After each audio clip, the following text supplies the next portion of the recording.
Oke, oke, siap, baik. Eh, yang diselenggarakan oleh Teknopasi Robotika seluruh Indonesia ya, dan juga oleh dari kami ya, dari PT Apisa Inovasi Indonesia.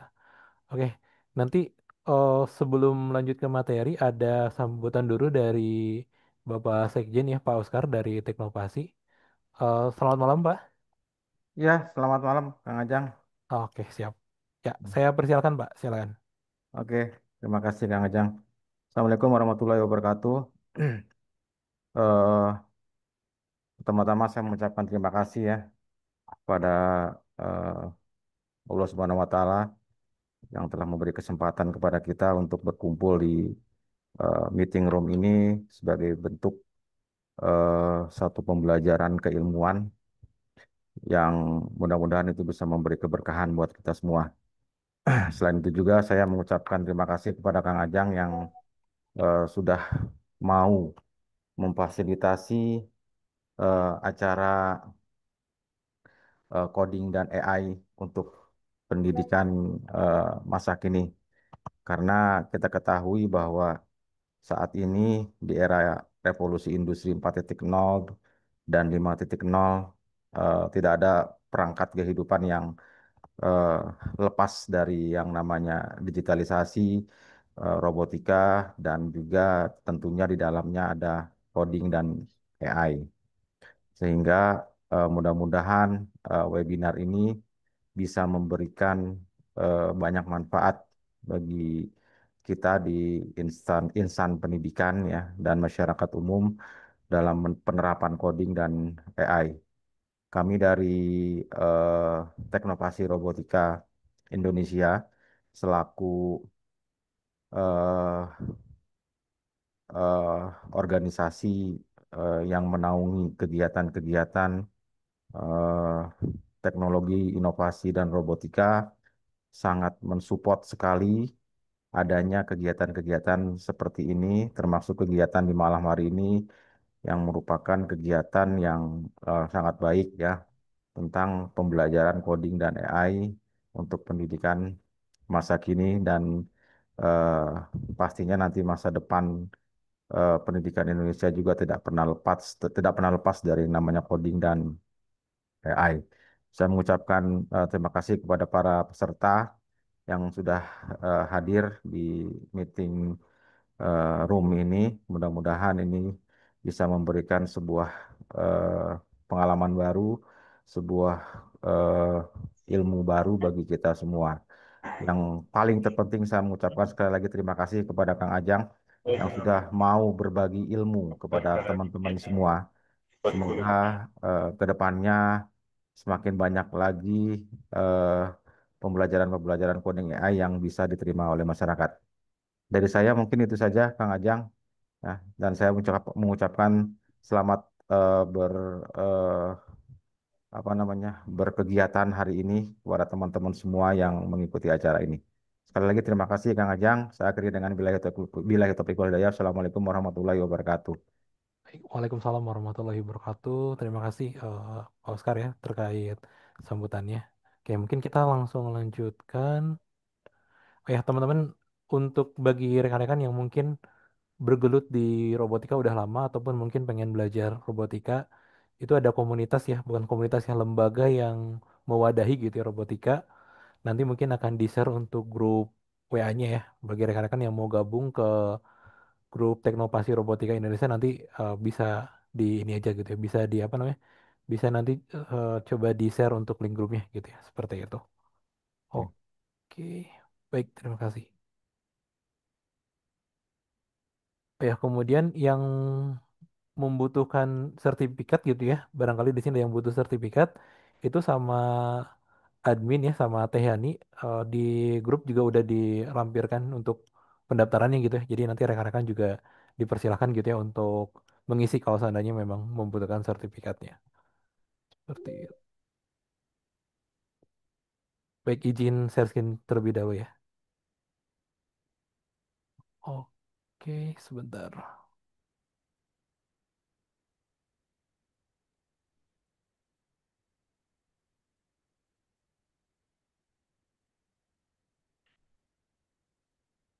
Sertifikat dibagi di grup. Sertifikat dibagi di grup. Oh ya, untuk sertifikat yang penting udah ngisi pendaftaran aja, nanti dibuatkan gitu. Nanti jangan lupa untuk ngisi pendaftaran aja, seperti itu. Di grup udah diinfokan kok. Oke, baik. Baik, untuk materi ini sebagian saya ngambil dari buku ini ya, buku dari naskah akademiknya gitu ya, tapi tidak semuanya dari sini gitu ya, hanya sebagian besar ngambil dari sini gitu ya, karena ini yang resmi, yang dikeluarkan oleh ini ya, oleh kurikulum nasional gitu ya, dan juga eh, rencananya kan semester sekarang tuh rencananya coding dan AI itu udah mulai diterapkan di SD gitu ya, di SMP dan di sekolah-sekolah itu udah mulai mulai diterapkan seharusnya gitu ya. Share juga bukunya. Oh ini ada kok. Nanti nanti saya share ya. Tapi ini di internet ada. Jadi kalau nyari nyari di internet pun ada gitu. Kan ini open ya. Semua orang bisa bisa lihat. Oke, kita mulai dulu aja. Pembahasan kita malam ini mengenai coding dan kecerdasan artifisial ya untuk pendidikan masa kini ya. Kenapa disebut pendidikan masa kini? Mungkin kalau rekan-rekan melihat di webinar lain mungkin ditulisnya pendidikan masa depan gitu ya. AI, coding itu pendidikan masa depan. Padahal sebetulnya pendidikan masa kini karena coding sendiri ataupun kecerdasan artifisial sendiri gitu ya, atau kita nyebutnya AI gitu ya. Itu udah mulai diterapkan gitu ya. Kita udah memasuki masanya, udah memasuki zamannya istilahnya seperti itu gitu ya. Dimana nanti mungkin apalagi sekarang udah di masa bahaya ya sebetulnya. Udah di masa bahaya gitu ya. Kalau dulu itu kita kayak contoh misalkan generatif AI yang bisa bikin video gitu ya. Kalau dulu tuh kita masih bisa membandingkan AI itu videonya hasilnya masih masih jelek gitu ya, masih oh ini AI gitu. Kita masih bisa tahu itu AI. Kalau sekarang dengan ada munculnya teknologi-teknologi baru gitu ya, bahkan Google pun ngembangin sekarang bisa jadi malah malah jadi senjata hoax gitu ya, malah jadi bisa dibikin untuk video-video hoax segala macam gitu ya. Jadi itu juga nanti mungkin akan menjadi bahasan diskusi kita gitu ya untuk malam ini. Oke. Dan saya terbuka ya rekan-rekan semuanya, apa yang saya sampaikan nanti kalau rekan-rekan mau mengkritisi atau mau menambahkan ataupun nanti mau bertanya juga ya dipersilahkan gitu ya, mau diskusi atau rekan-rekan punya pandangan lain gitu ya di sini terkait kecerdasan buatan ataupun terkait apa yang saya sampaikan itu nanti boleh ya. Kita terbuka untuk diskusinya. Oke, nah kurang lebih nanti mungkin sekitar sejam kayaknya ada ya, 1 jam mungkin ya. Kita akan sama-sama membahas tentang tantangan dulu gitu ya di sekolah, pentingnya coding dan AI, strategi dan etika pembelajaran, dan nanti biar ada apa ya, ada gambaran sedikit gitu ya. Nanti saya akan coba mendemonstrasikan gitu ya, ataupun kalau rekan-rekan nanti mau mau apa istilahnya, mau sambil praktek juga gitu ya, dipersilakan. Nanti kita akan nyobain Scratch dan Teachable Machine gitu ya. Scratch untuk codingnya gitu ya. Teachable Machine untuk AI-nya gitu ya. Nanti kita cobain seperti itu. Oke, kita mulai dulu dari realitas ya dan tantangan nyata di sekolah. Nah, jadi di sekolah itu ada tentunya ada tantangan ya. Salah satunya adalah kesenjangan infrastruktur gitu ya. yang yang sebetulnya apa tidak mungkin pembelajaran coding dan AI itu bisa diterapkan di setiap tempat sebetulnya gitu ya. Walaupun mungkin kurikulumnya sekarang mewajibkan atau menyarankan untuk ada gitu ya. Sebagai contoh, misalkan ketersediaan komputer dan laptop itu belum merata gitu ya. Terutama di sekolah di daerah terpencil. Jadi gimana caranya mereka bisa ngoding gitu ya, sementara komputer sama laptopnya aja nggak ada gitu mereka gitu ya. Dan kalau ada pun mungkin masih komputer-komputer jadul gitu ya, komputer-komputer yang masih menggunakan Windows berapa gitu ya. Nah kemudian yang paling penting adalah akses internet gitu ya. Di era sekarang tuh penting ya, akses internet tuh penting gitu ya. Akses internet yang masih terbatas dan walaupun mungkin di 2023 BBS mengatakan rencananya sampai ke 69% gitu ya, udah menjangkau seluruh daerah gitu ya. Tapi walaupun sekarang teknologinya sebetulnya memungkinkan setiap tempat tuh ada internet ya. Sekarang tuh teknologinya memungkinkan gitu ya. Kayak kayak kayak terakhir tuh saya sempat ke NTT tuh. Ke NTT kami mengadakan kegiatan ada kemah budaya gitu ya dari Kemendikbud ke NTT. Kemudian ada beberapa tempat di mana di sini internetnya jelek gitu ya. Dan kami tinggal pakai Starlink aja kan di sana pakai Starlink udah masalah selesai gitu ya. Tapi masalahnya di saat teknologinya sudah ada pun ya belum tentu kan setiap desa itu bisa bisa menyediakan Starlink itu gitu kan. Belum tentu gitu. Jadi ya ini juga menjadi keterbatasan gitu. Jadi pada dasarnya kalau saya pribadi mungkin berpendapat bahwa tidak semua tempat gitu ya, tidak tidak semua sekolah di Indonesia ini bisa menerapkan coding dan AI gitu ya. Kalau misalkan ketersediaan komputer, ketersediaan laptop gitu ya, dan juga akses internetnya masih masih terbatas gitu ya, seperti itu. Kemudian yang kedua adalah, nah ini yang paling penting nih, kesiapan guru dan kurikulumnya gitu ya. Saya udah beberapa kali ngobrol dengan beberapa guru yang ngajar informatika gitu atau ngajar robotika, ternyata mereka tuh nggak ada basic sama sekali gitu ya di coding ataupun di pemrograman tuh nggak ada basic gitu ya. Jadi artinya masih sedikit guru yang memiliki kompetensi dasar gitu ya di coding dan AI. Artinya kualifikasi teknis mereka tuh masih rendah gitu ya. Nah, tapi ini gak masalah ya, tujuan kita bikin webinar ini sebetulnya untuk nambah nih bagi bagi teman-teman yang misalkan salah satunya usaha kita gitu ya, usaha kita, usaha kami gitu ya, supaya guru dan Bapak Ibu yang mungkin sekarang dibebani untuk mengajar coding dan AI, tapi sementara Bapak Ibu sendiri belum punya kompetensinya gitu ya. Nah, mungkin di webinar ini sedikitnya saya coba ngasih sedikit apa ya istilahnya, sedikit ngasih arahan aja gitu ya, seperti itu. Dan mungkin nanti ada sedikit prakteknya, ya biar ada gambarannya seperti itu. Kemudian kurikulum juga belum terintegrasi sepenuhnya gitu ya. Dan kayaknya baru-baru mulai tahun ini gitu ya, baru mulai semester depan itu seharusnya sudah mulai diterapkan gitu, ya, sudah mulai dimasukkan ke mata pelajaran ya, coding dan AI ini. Nah, terus berikutnya adalah kesenjangan digital dan sosial gitu ya. Ini juga ada perbedaan antara literasi digital antara siswa ya, antara yang urban sama rural gitu ya. Terus juga dampak COVID-19 gitu ya. Pembelajaran daring yang terbatas, siswa tanpa perangkat sinyal ini mungkin dampak beberapa tahun sebelumnya ya. COVID-19 itu kan tahun 2019 sampai sekitar 2021 ya, kita masih terdampak sama COVID.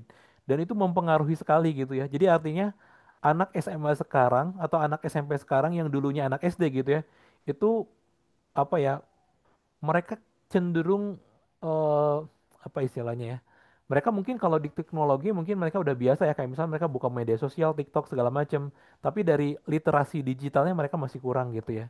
Artinya bisa jadi keseharian mereka cuman scroll scroll aja gitu ya, scroll scroll TikTok ya, scroll scroll media sosial, atau mungkin juga main Mobile Legends segala macamnya gitu ya. Artinya karena keterbatasan pendidikan daring tersebut gitu ya, bisa jadi literasi digitalnya juga berkurang gitu ya, seperti itu. Dan ini berpengaruh ya, berpengaruh sekali ke coding dan ke AI nantinya gitu ya, seperti itu. Kemudian berikutnya adalah mengapa coding dan AI ini penting di dunia pendidikan. Ini kita coba bahas ya. Kenapa? Karena kan mungkin juga ada yang berpendapat kayak misalkan kok maksain banget sih harus semua siswa dan semua siswa itu belajar coding dan AI, padahal bakatnya belum tentu di situ kan.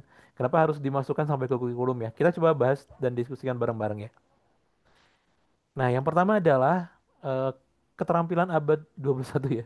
Keterampilan abad sekarang gitu ya. Itu coding dan AI itu teman-teman bisa ngelatih yang namanya computational thinking ya. Di mana di dalamnya di computational thinking itu ada dekomposisi, ada pola, ada abstraksi, dan ada algoritma gitu ya. Jadi ini tuh di kehidupan sehari-hari juga sebetulnya ini cukup penting gitu ya, cukup penting dikarenakan apa ya, sekarang ini kan ngelatih nalar ya, kalau ke siswa itu ini ngelatih nalar gitu ya, ibaratnya ngelatih nalar, ngelatih literasi, ngelatih nalar gitu ya, termasuk tata cara kan, dan segala macamnya gitu ya, termasuk mungkin kalau misalnya lebih dalamnya nanti ada critical thinking, ada kreativitas gitu, kolaborasi dan lain sebagainya. Jadi ini tuh hal-hal yang nanti mungkin akan berguna banget gitu istilahnya. Dimanapun bidang yang dia pakai sebetulnya gitu. Dimanapun bidang yang nanti si anak ini akan gelutin gitu ya. Dia akan pasti akan ketemu ini gitu ya. Masalah dia akan ketemu ini. Sebagai contoh, misalkan dia akan menjadi seniman ya. Misalkan dia jadi seniman, bisa bikin alat tulis segala macam. Dia pasti akan bentrok sama sekarang tuh AI udah bisa bikin gambar seni yang bagus gitu. Misalkan dia seorang nanti akan menjadi videographer gitu atau videografis ya, yang ngedit-ngedit video gitu ya.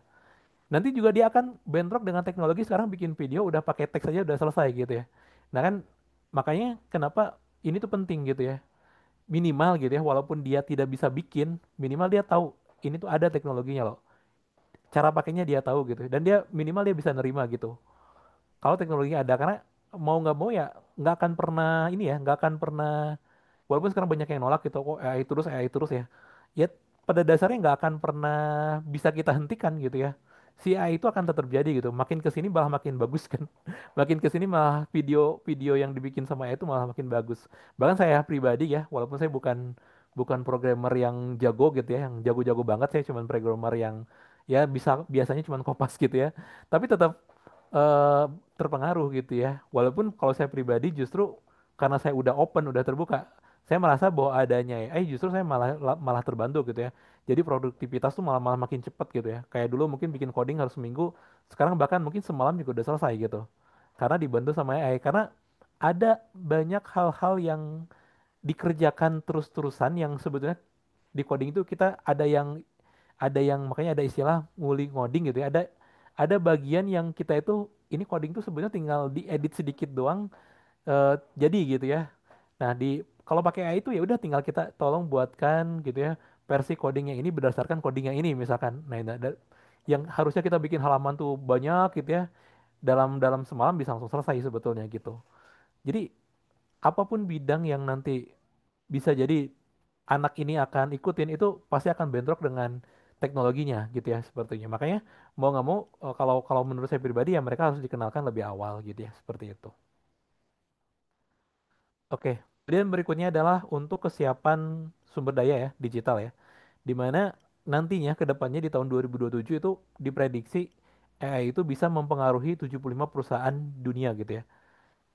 Mempengaruhi itu artinya ya mereka kemungkinan sudah pakai gitu ya. Dan tentunya Indonesia perlu menghasilkan tenaga kerja yang siap AI gitu ya, yang udah ya kalau bisa sebetulnya jangan-jangan cuma bisa make ya, tapi juga bisa ngembangin gitu ya seperti itu. Kemudian kalau kita lihat data GitHub di 2024 gitu ya. Nah, ini udah ada 3,5 juta pengembangan aktif ya di Indonesia dan ini terus tumbuh gitu ya seperti itu. Dan sekarang tuh sebetulnya bahkan teman-teman ya kalau kalau kami di mahasiswa gitu ya itu tuh ada yang sekarang tuh banyak sekali eh, kayak yang bukan jurusannya ngambil jurusan itu gitu kayak contoh eh, orang-orang programmer yang di bidang AI aja sekarang sudah banyak yang jurusannya misalnya elektro gitu ya yang sudah bukan istilahnya mereka bukan bukan di bidang IT gitu karena saking apa ya saking udah berbaurnya gitu ya udah berbaurnya karena kalau kalau rekan-rekan sekarang misalkan mungkin jangan kaget misalkan nanti rekan-rekan punya kebutuhan bikin website. Ternyata yang ngerjain anak elektro gitu ya atau yang ngerjain misalkan anak fisika atau anak kimia gitu ya. Itu udah nggak perlu kaget gitu ya karena sekarang udah kayak semua orang udah bisa bikin gitu sebetulnya seperti itu. Nah, terus kemudian mendorong Indonesia tidak hanya sebagai pengguna gitu ya. Sekarang udah banyak munculan Gen AI ya khususnya kalau yang populer di Indonesia tuh Gen AI. Kayak yang bikin video, bikin foto gitu ya dan lain sebagainya. Nah itu kalau bisa sih Indonesia nggak cuman cuman bisa cuman nulis prom ya. Kalau bisa cuman apa istilahnya ada prom engineer gitu ya sekarang. Nah kalau bisa Indonesia jangan sampai cuman bisa sebagai prom engineer aja gitu ya. Prom engineer. Jangan sebagai cuman bisanya jangan sampai sebagai orang yang tukang nulis prom aja gitu ya. Kalau bisa memang memahami lah sampai ke dalam-dalamnya. Kalau bisa sampai bisa bikin produk gitu ya dari AI itu sendiri. Oke. Izin stop share dulu ya ini ada yang coret-coret. Sebentar. Oke, kita lanjutkan. Nah, mungkin berikutnya akan ada sedikit biar persepsi kita sama ya. Saya akan coba ngasih pemahaman tentang dasar coding ya dan juga tentang dasar kecerdasan buatan. Oke, di sini kita mulai dari definisi coding dulu ya. Biar rekan-rekan Bapak Ibu lebih mudah memahami gitu ya. Coding itu pada dasarnya adalah instruksi ya. Instruksi dalam bahasa pemrograman gitu. Jadi ada bahasa khusus. Bahasa tersebut bentuknya bisa blok ya. Blok itu seperti ini. Jadi Bapak Ibu tidak perlu nulis kode gitu ya, tidak perlu nulis kode gitu ya, ataupun kita nyebutnya sintaks ya. Tidak perlu nulis sintaks atau kode. Jadi sebetulnya ada juga versi yang seperti ininya gitu ya. Dan ini bisa bisa cocok untuk pemula ya, untuk yang baru belajar dan gak cuma untuk anak SD sebetulnya kalau mau yang Bapak Ibu yang baru aja bisa sih, bisa nyoba dari sini dulu gitu. Kayak ini tuh kayak kayak bikin-bikin puzzle ya nanti. Nanti saya coba demokan gitu ya seperti itu. Atau juga yang bentuk tekstual. Tekstual ini yang ngoding ya, yang ngoding. Dan ngoding pun sekarang udah gampang ya. Yang tekstual pun sebenarnya udah gampang gitu ya. Karena sekarang ada Copilot gitu ya, ada ChatGPT, ada Claude, ada DeepSeek ya, ada dan lain sebagainya. Jadi udah mempermudah kita juga gitu ya. Nah, jadi pada dasarnya coding itu adalah proses nulis instruksi ya, proses nulis perintah gitu ya, menggunakan bahasa pemrograman. Jadi ada aturan khusus ya kalau kita pakai bahasa pemrograman nanti ada aturan khusus gitu ya di situ. Di mana kita harus belajar ngikutin aturan tersebut gitu ya. Intinya adalah untuk mengendalikan komputer gitu ya. Misalkan kita mau bikin coding untuk otomasi gitu ya, atau bikin chatbot gitu ya, dan sebagainya itu pada dasarnya kita harus menulis instruksi gitu ya, seperti itu. Nah, contoh di sini coding itu bisa untuk bangun logika sistematisnya ya. Kayak nanti ada logika jika ini maka ini gitu ya.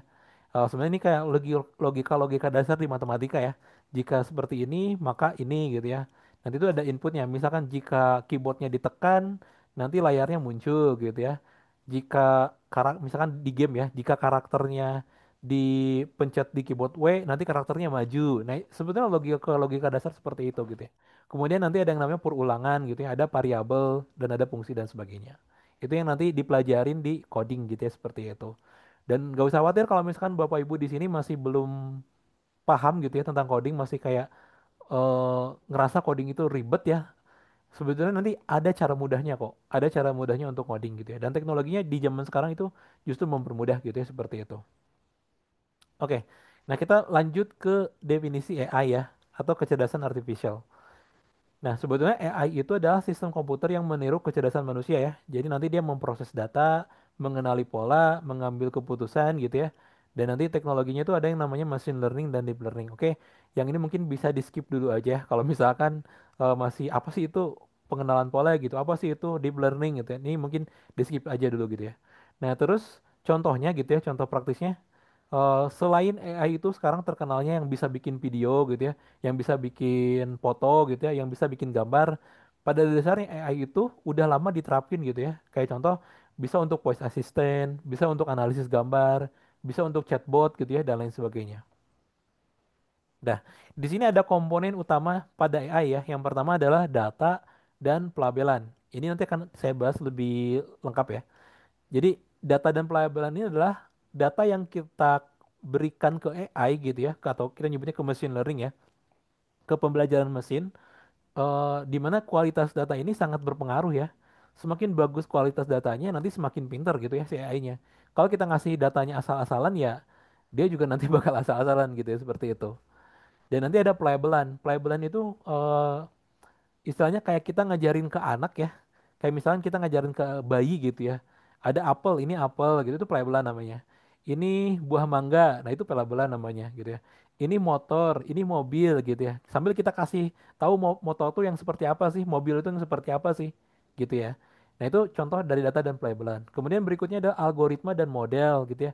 Algoritma ini tata cara ya, tata cara atau metode gitu ya yang digunakan. Ada regresi, ada klasifikasi, ada jaringan saraf tiruan dan masih banyak lagi sebetulnya gitu ya. Kemudian ada model. Model ini adalah jadi nanti itu AI itu kan ada kayak kayak AI itu kan apa namanya, program yang meniru kecerdasan manusia kan. Tentunya cara cara dia belajar juga ngikutin cara belajar manusia gitu. Kayak tadi kita kasih data dan label gitu ya.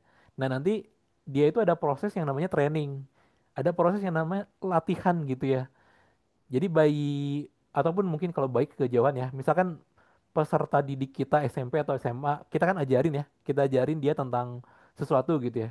Kemudian nanti setelah training kita akan uji gitu ya, atau kita akan evaluasi namanya. Kita akan melakukan yang namanya evaluasi setelah ada pengujian segala macamnya seperti itu.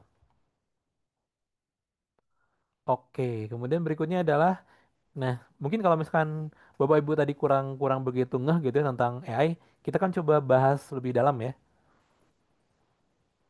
Oke, nah kalau misalkan Bapak Ibu taunya AI itu cuman yang bisa bikin video gitu ya, ataupun cuman yang bisa bikin foto gitu ya. Nah, sebetulnya perakiraan cuaca gitu ya, itu adalah salah satu produk yang dibikin dari AI. Ya, perakiraan cuaca. Jadi prediksi cuaca gitu ya. Nah, itu tuh salah satu produk yang dibuat menggunakan teknologi AI gitu ya. Nah, di mana si perakiraan cuaca ini itu dilatih berdasarkan data sebelumnya gitu ya. Jadi direkod dulu misalkan contoh gini ya. Direkod dulu misalkan dari tahun 2005 gitu ya, sampai tahun 2010 misalkan. Nah, dapatlah datanya. Nah, data itu kan ada nanti ada pola ya. Ada pola. Nah, itu di training sehingga dia nanti bisa memprediksi di masa depan gitu ya. Dia bisa memprediksi di masa depan. Misal nanti di tahun 2027 itu perkiraan cuacanya seperti apa. Nah, itu dilatih berdasarkan data sebelumnya gitu ya. Nah, itu namanya forecasting ya. Dan forecasting itu sebetulnya udah diterapkan di banyak hal, nggak cuma di perkiraan cuaca aja. Kayak contoh kalau teman-teman mungkin ada yang main saham gitu ya, itu juga kan bisa dibikin prediksinya ya. Kayak misalkan data saham berikutnya itu bisa memprediksi data saham di masa depan gitu ya. Atau mungkin bencana juga bisa diprediksi. Kayak misalkan gempa ya. Kalau misalkan ada data gempa dari tahun sekian ke tahun sekian, itu seharusnya bisa diprediksi untuk kedepannya gempa tuh ada di kapan lagi gitu. Jadi ada banyak hal berdasarkan teknologi yang sama itu bisa diterapkan ke banyak hal gitu ya, seperti itu. Melakukan prediksi atau misalkan di pabrik ya, di pabrik itu kita ada data misalkan sensor untuk apa analisis mesin dan lain sebagainya. Nanti bisa diprediksi, oh oke di tanggal segini ini mesin bakal rusak nih. Di tanggal segini yang bagian ini bakal rusak gitu ya. Ini harus diganti daripada nanti kalau terlalu rusaknya terlalu parah nanti kan kerugiannya bisa lebih besar gitu ya. Tapi kalau udah dikasih tahu, oke yang ini udah harus diganti gitu ya. Nah, AI bisa sampai memprediksi seperti itu gitu ya. Jadi nggak cuman sekedar bisa bikin video atau bikin foto aja gitu ya, seperti itu. Kemudian yang berikutnya adalah spam filtering. Nah, ini juga salah satu teknologi yang udah lama digunakan gitu ya, di mana kita bisa apa namanya? ngefilter ngefilter spam gitu ya. Jadi nanti AI itu sebenarnya belajar ya, belajar dari data kan. Nanti dia ketahui nanti kalau misalkan ada dari data yang spam, maka nanti kalau ada pesan baru, dia akan otomatis masukin ke spam gitu atau menganggap si pesan ini sebagai pesan yang spam gitu ya, seperti itu. Dan ini berguna juga sebetulnya di banyak hal ya. Kayak misalkan kalau kalau mungkin sekarang kayaknya nggak terlalu ini ya, nggak terlalu. Tapi kalau diterapin ini bagus gitu. Kayak misalnya di WA nih, mungkin kita sering sering apa ya, sering terganggu dengan pesan-pesan yang istilahnya kadang di grup juga kan sering ada yang nyepam gitu, ya, sering ada yang bikin apa ngelempar link phishing gitu ya. Nah itu kan sebenarnya bisa di training kan, di training nanti sehingga kalau misalkan ada orang yang tiba-tiba ngirim ngirim penipuan gitu ya, berupa link phishing segala macamnya, itu udah bisa di delete otomatis gitu ya, seperti itu. Kurang lebih seperti itu. Kalau di Telegram itu gampang ya implementasinya ya. Kalau di WA itu agak susah karena chatnya itu berbayar ya kalau di WA gitu ya. Yang resminya berbayar ya, yang legalnya berbayar seperti itu. Terus juga Face Unlock ini juga salah satu teknologi AI ya. Kayak di iPhone ataupun di Android kan sekarang udah ada juga dilengkapi ini teknologi AI juga seperti itu. Nah, mungkin yang paling bagus ya autopilot Tesla ya. Ataupun mungkin di beberapa mobil-mobil yang merek Cina juga sekarang udah mulai nerapin kan ya autopilotnya seperti itu. Oke. Nah, kalau saya pribadi ya ketika saya ngajarin gitu ya, saya tidak ingin nanti Bapak Ibu tuh cuman dapat ilmu dari saya aja ya istilahnya. Nanti saya coba ngasih referensi di mana nanti Bapak Ibu bisa belajar lagi di tempat lain gitu ya. Di mana bisa lebih memperdalam gitu ya. Nah, ini saya ada rekomendasi buku gitu ya. Di mana di sini 100 halaman lebih gitu ya bukunya. Ini tentang artificial intelligence ya. Jadi kalau misalkan mau memahami lebih dalam, itu bisa coba baca buku ini gitu ya. Lebih dari 100 halaman dan ini dalam bahasa Inggris ya. Dan ini tuh sebetulnya dipublikasikan tahun 1995 ya. Jadi udah lama banget nih. Ini pas saya lahir ya tahun 1995. Jadi udah 30 tahun ya dari sekarang, tapi masih relevan gitu ya. Masih bagus untuk Bapak Ibu baca gitu ya. Nah, kemudian kalau misalkan ternyata yang bahasa Inggris tadi terlalu berat, saya coba kasih yang lebih ringan. Ini ada bahasa Indonesia ya, penulisnya Dr. Suyanto. Ini terbit tahun 2021 ya. Ini halamannya cuma 316. Oke, tapi kalau misalkan Bapak Ibu ternyata juga nggak suka baca ya gitu ya. Oh saya nggak bisa baca gitu, nggak suka baca. Tenang, saya juga ada rekomendasi channel YouTube ya, namanya Kuliah Informatika. Ini sama Pak Muhammad Fahri ya, beliau dosen dari UTY. Silakan ini ada link YouTube-nya. Itu saya pun memahami AI gitu ya lebih dalam itu dari channel yang ini. Silakan kalau mau coba cari aja di YouTube Kuliah Informatika, kontennya bagus, bagus banget. Jadi kalau Bapak Ibu di sini mau lebih paham gitu ya nanti tentang AI, bisa coba tonton video yang ada di channel ini. Ini gratis ya, gratis tinggal ditonton aja gitu ya. Bagus, bagus banget. Nanti bisa sambil apa makan siang atau apa gitu sambil nonton videonya bagus. Untuk pemahaman dan untuk praktis juga ada di sini. Oke, nah sekarang kita akan coba bahas dulu ya mengenai definisinya. Di mana tadi sebetulnya di awal udah sempat dibahas tentang definisi AI gitu, tapi coba kita bahas lebih dalam. Jadi pada tahun 1978 gitu ya, AI itu didefinisikan sebagai program yang berpikir seperti manusia ya, atau thinking humanly gitu ya. Ini pada tahun 1978. Kemudian pada tahun 1990 itu dirubah lagi gitu ya. Dirubah lagi. Di mana diubah dari yang dulunya cuman berpikir seperti manusia, sekarang berubah menjadi acting humanly atau bertindak seperti manusia. Jadi nggak cuma berpikir, tapi juga bertindak seperti manusia gitu ya. Nah, kemudian tahun 1992 itu direvisi lagi. Jadi pada tahun ini diubah gitu. AI itu nggak cuman acting humanly, tapi harus thinking rationally gitu ya. Karena kenapa? Karena manusia itu kan sering tidak rasional ya. Manusia itu sering membawa perasaannya gitu ya untuk tindakannya. Jadi makanya AI itu nggak boleh tuh berpikir bertindak seperti manusia. Karena nanti nanti ada hal-hal yang gak rasional yang dimasukin gitu ya. Nah, artinya diubahlah AI itu definisinya menjadi program yang berpikir rasional. Udah nggak berpikir seperti manusia lagi ya, tapi sekarang sudah berubah menjadi berpikir rasional gitu ya.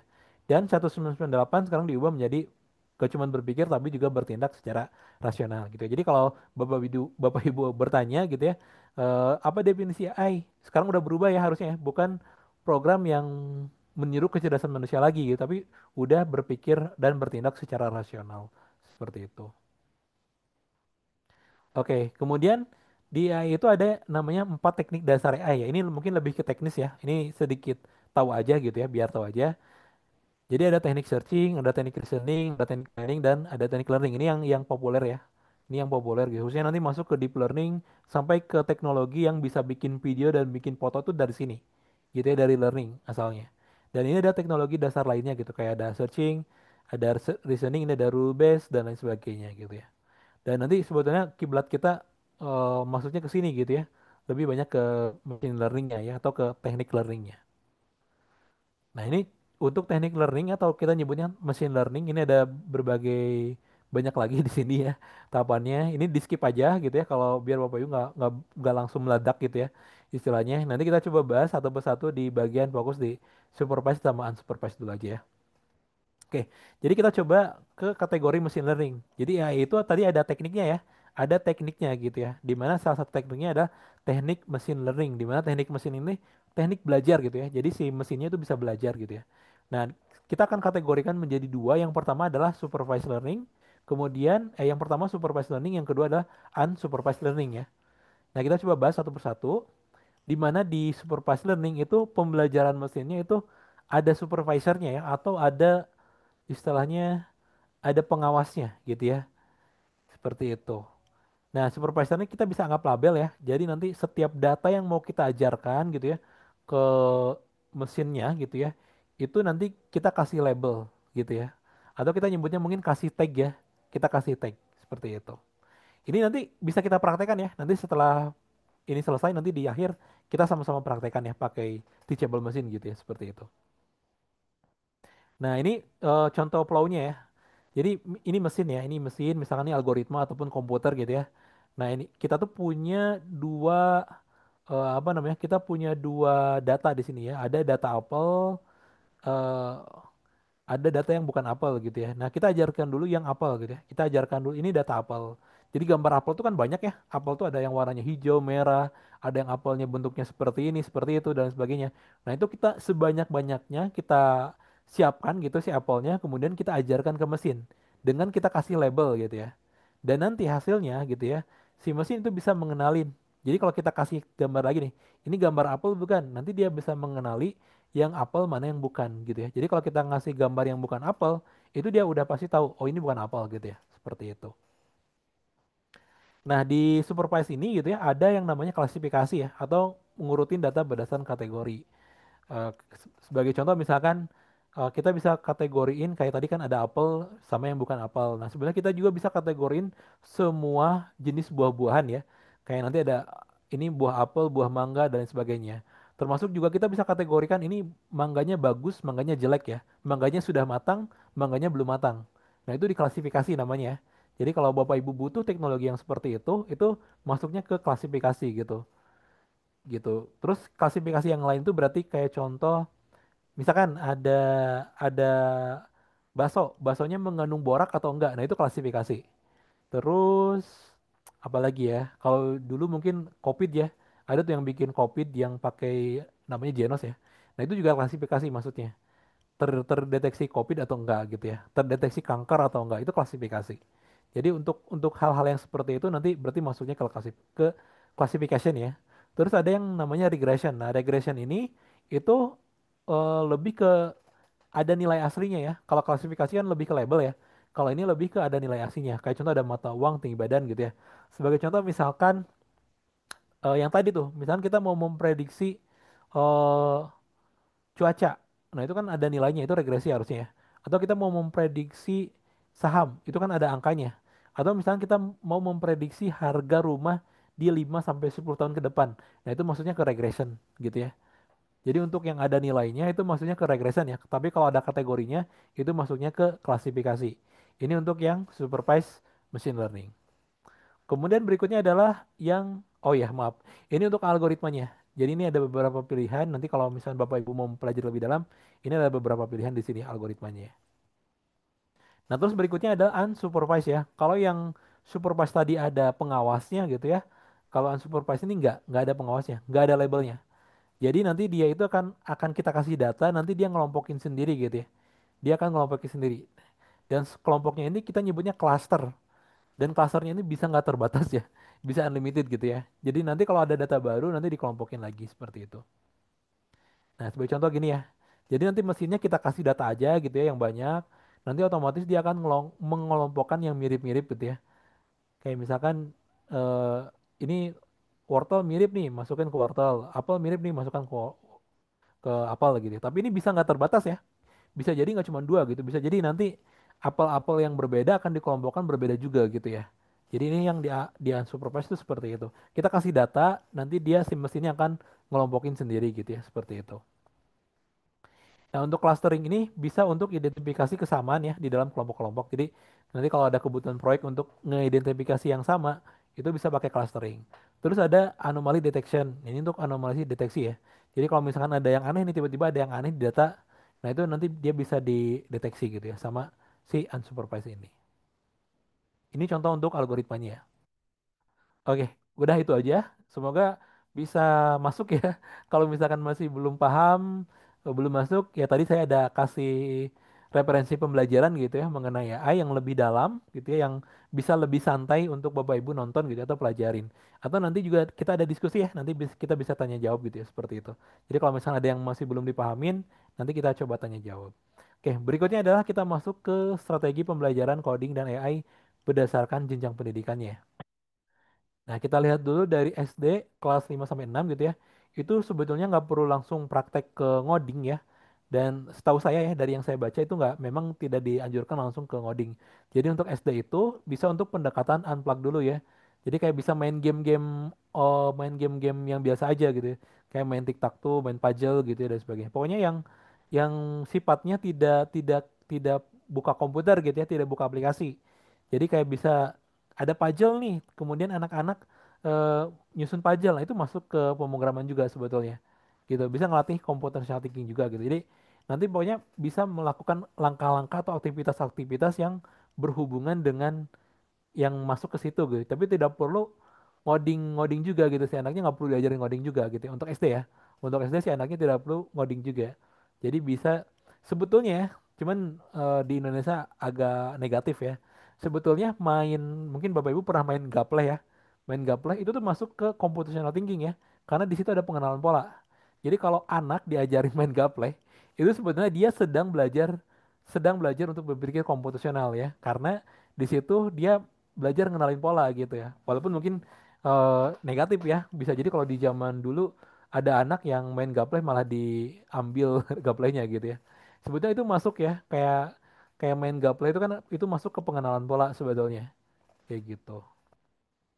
Tapi kalau misalnya nanti mau diajarin juga gitu ya, ya bisa dari scratch dulu sebetulnya. Bisa mulai belajar dari scratch dulu. Dan ini udah banyak ya, udah banyak yang nerapin ke pembelajaran scratch gitu ya. Kemudian untuk SMP ya, kelas 7 sampai 9 itu bisa mulai diajarin coding yang plug ya atau kayak Scratch gitu ya dan sebagainya. Nanti mungkin bisa lanjut ke Python atau ke notebook yang kayak Google Colab dan sebagainya. Tapi kalau misalkan masih ini ya eh, Scratch aja gitu. Scratch itu sebenarnya udah kompleks ya, udah kompleks. Nanti mungkin bisa lanjut bikin aplikasi ya pakai MIT App Inventor misalkan. Itu juga basicnya kan dari Scratch juga seperti itu. Nah, terus pembelajarannya bisa project based learning ya atau PJBL. Jadi bisa bikin animasi yang sederhana atau game yang sederhana gitu ya. Yang penting ada logika-logika yang masuk ya, ada pemrograman-pemrograman yang diterapkan gitu di situ. Terus juga bisa mulai ngenalin AI yang ringan ya, yang sederhana. Kayak misalkan klasifikasi dengan platform daring gitu ya, dengan platform daring itu maksudnya dengan yang online aja gitu. Jangan jadi anaknya nggak perlu install aplikasi, gunakan tools-tools online yang sekarang sebenarnya udah banyak ya, yang udah banyak yang tinggal dicoba gitu. Kayak contohnya Teachable Machine itu juga online ya, nanti bisa langsung dicoba tanpa perlu install aplikasi dulu gitu. Nah, untuk siswa SMA dan SMK gitu ya 10-12 itu sebetulnya lanjutnya ke Python ya. Wajib Python, bahkan mungkin pemrograman lain yang kayak C++ ataupun Arduino bisa mulai diajarin gitu ya. Nah, itu nanti bisa masuk ke struktur data atau ke OOP ya yang lebih dalamnya gitu ya. Nanti mereka bisa bikin aplikasi teks sederhana, misalnya bikin chatbot sederhana gitu ya. Itu bisa mulai masuk gitu ya. Chatbot sederhana tuh nggak perlu pakai AI ya. Chatbot sederhana tuh cukup if aduh sebentar.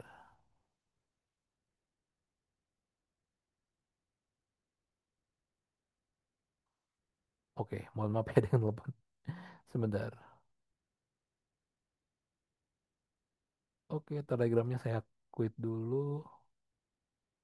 Oke, soalnya ini kalau ada yang nelpon, Telegramnya langsung masuk, langsung masuk ke sini. Oke, baik kita lanjutkan. Oh, ya tadi ya. Jadi untuk yang kelas 10-12 itu mereka bisa langsung belajar Python gitu ya. Ataupun mungkin madrasah aliyah ya, itu juga bisa langsung belajar Python gitu ya. Seperti itu. Tapi kalau misalkan anaknya apa namanya? Anaknya belum paham banget sebetulnya Scratch aja sih ya. Belajar Scratch anak SMA juga nggak apa-apa, bahkan mahasiswa belajar Scratch juga nggak apa-apa sebetulnya, nggak masalah gitu kan. Itu untuk yang awam banget ya, maksudnya dia dia nol banget pemrograman gitu ya. Kalau misalnya kita langsung kasih teks, kemungkinan dia pusing gitu ya, kemungkinan dia udah pusing duluan. Jadi kalau misalkan bahkan untuk level mahasiswa pun sebetulnya boleh pakai Scratch nggak apa-apa gitu, kalau dia memang baru nol banget gitu ya di pemrograman. Terus juga bisa mulai belajar AI on Edge ya, atau TNML. Ini bisa implementasi ke microcontroller ya. Ini mungkin butuh barang sih ya. Jadi agak agak kurang direkomendasikan sebetulnya karena nanti butuh pengadaan barang juga di sini. Terus lanjut ke project based learning ya, nanti bisa kayak analisis data atau bikin model sendiri dan sebagainya. Oke, mungkin itu untuk pembelajarannya. Nah, sekarang untuk model dan metodenya gitu ini yang direkomendasikan ya. Jadi project based learning ya. Kayak misalkan siswa ini dituntut untuk menyelesaikan proyek nyata, bikin game, bikin aplikasi, tapi ada proyeknya gitu ya. Yang diharapkan memang ada proyeknya di situ. Terus juga mendorong authentic learning. Jadi ada kaitannya sama konsep coding dan AI dan situasi yang di dunia nyata gitu ya. Terus problem based learning. Ini siswa memecahkan tantangan yang kompleks ya. Misalkan gimana caranya rancang sistem untuk kenali gerakan gitu ya. Nanti mulai dari identifikasi masalahnya dulu ya. Karena jangan sampai eh, produknya udah jadi masalahnya nggak ada gitu. Jadi siswa itu harus diajarkan mulai dari masalahnya dulu. Masalahnya ada nggak nih? Adanya masalahnya ada, baru kita bikin proyeknya, baru kita bikin sistemnya gitu ya. Jangan sampai kita bikin sistemnya duluan, kita nggak tahu masalahnya ada atau enggak gitu ya. Jangan bikin-bikin masalah ya, tapi masalahnya dicari baru bikin gitu ya, seperti itu. Identifikasi masalahnya, baru riset gitu ya, baru riset konsep AI atau codingnya, baru nanti implementasi, baru evaluasi. Jadi harus dimulai dari identifikasi masalah ya, jangan sampai identifikasi masalah justru belakangan gitu ya, seperti itu. Terus berikutnya adalah inquiry based learning. Di sini siswa merancang eksperimen untuk memahami konsep ya. Misalkan nanti bisa ngebandingin akurasi dua algoritma gitu. Ini ada yang bagus, ada yang enggak. Tapi ini mungkin untuk tingkat lanjut ya, sebetulnya ini untuk mahasiswa atau tingkat yang lebih tinggi dari mahasiswa. Jadi kalau untuk SD SMA kayaknya jangan jangan sampai ke sini ya. Mereka mereka kayaknya belum belum belum harus baca jurnal nggak sih? Anak anak SMA mungkin oke lah ya. Anak SMP, SD kayaknya belum belum deh, belum belum belum baca jurnal. Tapi mungkin kalau kalau yang mereka ada kan sebenarnya di SMA juga ada KIR ya. SMP juga ada KIR kan, kelompok ilmiah remaja. Harusnya udah biasa dengan tulisan-tulisan ilmiah sih sebenarnya. Tapi nggak sampai ke paper juga sih seperti itu. Jangan maksudnya siswa itu nggak perlu bikin jurnal istilahnya seperti itu. Itu tugasnya mahasiswa sama dosen ya yang bikin jurnal seperti itu. Oke, kemudian berikutnya ada blended learning ya. Jadi komunikasi nanti ada video, ada modul interaktif gitu ya, ada praktek langsung juga gitu dan sebagainya. Yang terpenting sebetulnya praktek langsung ya, karena mereka bisa nyoba langsung. Dan makanya dari sisi ini kita kembali lagi ke permasalahan di awal gitu ya. Di mana yang jadi masalah itu adalah apakah semua sekolah sama semua tempat itu udah ada komputer atau enggak gitu ya di tempat tersebut. Kalau misalkan ternyata masih belum lengkap komputernya ya coding sama ya ini nggak bisa diterapin gitu ya seperti itu. Kemudian berikutnya bisa nyoba pakai platform daring dulu gitu ya, biar siswa ini bisa belajar coding kapan saja. Dan khususnya mungkin kalau di perkotaan, rata-rata siswa sudah punya HP ya, sudah punya HP gitu ya, dan sekarang banyak platform yang belajar coding itu bisa dari HP gitu ya, seperti itu. Oke, nah ini yang terpenting ya, yang perlu saya sampaikan, di mana siswa itu perlu tahu etika dan tanggung jawab dalam penggunaan teknologi gitu ya. Jadi jangan jangan sampai kita cuma ngajarin how to ya, cuma ngajarin bagaimana caranya gitu. Tapi kita ajarkan juga tentang etikanya, tanggung jawabnya gitu dalam penggunaan teknologi.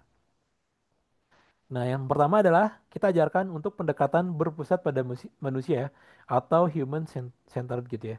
Dimana kita ajarkan siswa tuh memahami manfaat sekaligus resikonya ya. AI ini ada resikonya loh gitu dan resikonya bisa bahaya banget. Nah, itu kita ajarin gitu ya. Nanti kita bisa evaluasi penggunanya untuk kesejahteraan sosial gitu ya.